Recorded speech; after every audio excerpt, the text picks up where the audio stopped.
Ce garçon est né avec des yeux hors du commun. Il peut contrôler toutes sortes de technologies, des télévisions aux distributeurs automatiques, et obtenir des choses gratuitement. Un jour, alors qu'il essayait d'ouvrir son casier, son frère le surprit violemment. Le visage du frère était couvert de choses étranges, espérant que ce ne soit que du beurre de cacahuète. Pour se venger, Mike décida d'utiliser son pouvoir pour contrôler une benne à ordures. Il activa ses capacités oculaires. Mais malheureusement, quelque chose tourna mal. Lorsqu'il tenta de manipuler la benne, des images étranges apparurent dans son esprit. Il vit une casse abandonnée et un immense navire hors d'usage amarré au bord d'une rivière. Cette vision lui fit perdre le contrôle de la benne, qui se renversa, les ensevelissant tous sous les déchets. Les trois garçons se rendirent alors au gigantesque navire abandonné au bord de l'eau. Soudain, un robot sortit lentement d'une épave. Il posa un pied sur les trois garçons et les entraîna directement dans une cabine de pilotage. Mike s'avança vers le tableau de contrôle. Une image virtuelle apparut, lui révélant qu'il était un technomancien, capable de se lier par la pensée avec un robot. Effectivement, après avoir essayé, Mike réussit à synchroniser ses mouvements avec le robot. L'image lui indiqua aussi: un monstre viendra du futur, vous devez former une équipe pour piloter le robot. Le lendemain, un monstre attaqua soudainement l'école. Les trois entrèrent dans la cabine de pilotage pour le combattre. N'ayant pas l'habitude, leur canon laser ratait sa cible à chaque fois, et Mike fut mordu au bras droit par le monstre. Le robot fut blessé lui aussi,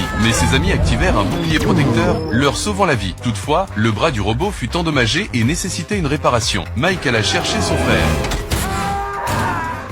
qui, grand génie en mécanique, répara l'engin en urgence. Mike reprit les commandes, fit bondir le robot dans les airs, et porta un coup dévastateur, détruisant le monstre et sauvant les...